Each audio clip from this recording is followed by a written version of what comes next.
చేసి ఉండొచ్చు కదా, పెట్టడు. ఈరోజు కేవలం నాకు క్రేజ్ ఉంది, నా పార్టీ బ్రహ్మాండంగా ఉంది, చంద్రబాబు నాయుడు గారి పరిపాలన ఎత్తిపోయింది అని చెప్పుకునే దానికి ఇటువంటి పర్యటనలు చేయడం, మనుషులందరినీ మిందికి తీసుకురావడం, పోలీసులను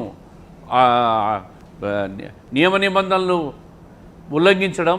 మీరు మనం చూసింటే రాఫ్తాడులో హెలిప్యాడ్ దగ్గరికి మనుషులు చుట్టుకొని హెలిప్యాడ్ దగ్గర ఒక బీభత్సం చేశారు.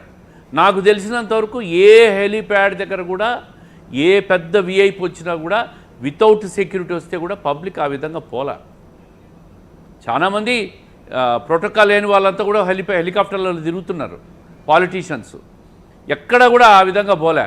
కావాలని ఈయనే వాళ్ళ నాయకులకు చెప్పి ఆ బ్యారికేడ్లని దాటుకొని మీద పడండి, వచ్చి రాండి, నా మీద పడండి, అబ్బో ఈ క్రేజ్ చూడండి అని ఆ సాక్షి మీడియాను పెట్టుకొని అదంతా కెమెరాలన్నీ మెస్మరైజ్ చేసేసి ఇదంతా చేసి చూపించుకునే ప్రయత్నం చేస్తూ ఉంటాడు. వివేకానంద రెడ్డి గారి విగ్రహానికి పోడు. ఈరోజు పుష్ప సినిమా మీరు అన్నారు ఇందాక, మీరు చూస్తున్నాను నేను. ఆ పుష్ప సినిమాలో రఫా రఫా అన్నాడంట. ఆ విలేకరుని అడుగుతున్నాడు ఈయన, ఏది మళ్ళీ చెప్పు మళ్ళీ చెప్పు మళ్ళీ చెప్పు అని 3 సార్లు అడిగాడు.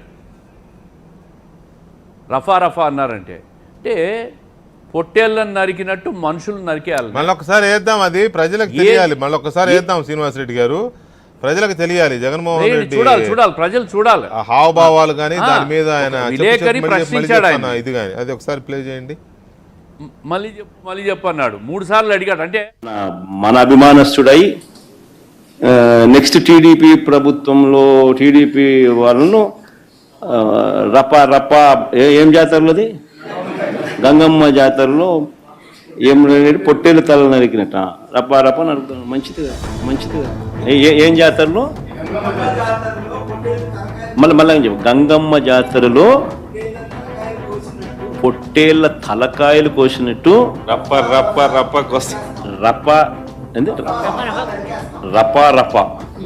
రప్ప నరికేస్తాం. అదే పోస్టరా? అదే సినిమా డైలాగ్ అనుకుంటా స్వామి.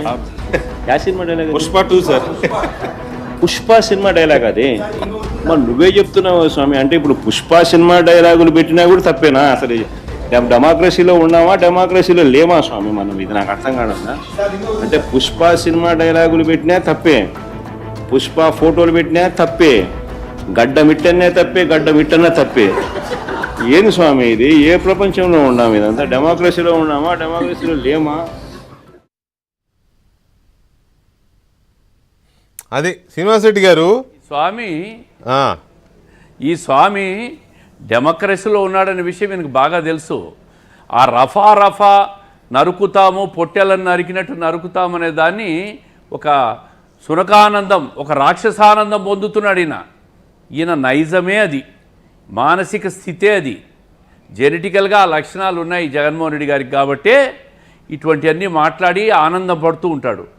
అందుకే ఒకటే విషయం, ప్రజలకు యువతకు ఏ సందేశం ఇస్తున్నాడు ఈయన? ఒక రాజకీయ నాయకుడిగా, ఒక మాజీ ముఖ్యమంత్రిగా 5 సంవత్సరాలు పరిపాలించిన వ్యక్తి యువతకు, భవిష్యత్ యువతకు ఇటువంటి మాటలు మాట్లాడి, ఇటువంటి గంగమ్మ జాతరలో నరికినట్టు రఫా నరికిన మాటలను విని ఆస్వాదించి రాక్షసానందం పొందే వ్యక్తి రేపు రాజకీయాల్లో యువతకు కానీ, ఒక చదువుకున్న వ్యక్తులకు కానీ, భావి భారత పౌరులకు కానీ ఏమి సందేశం ఇస్తున్నాడు ఒక రాజకీయ నాయకుడిగా అయినా?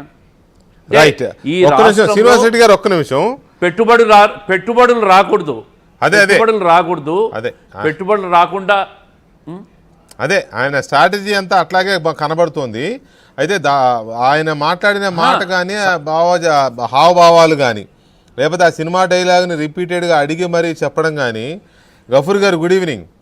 ఇది ఏ రకమైన సంస్కృతికి జగన్మోహన్ రెడ్డి గారు తీసుకెళ్తున్నారు అనేది కొంత ఆందోళన కలిగించే అంశంగా ఉంది కదా.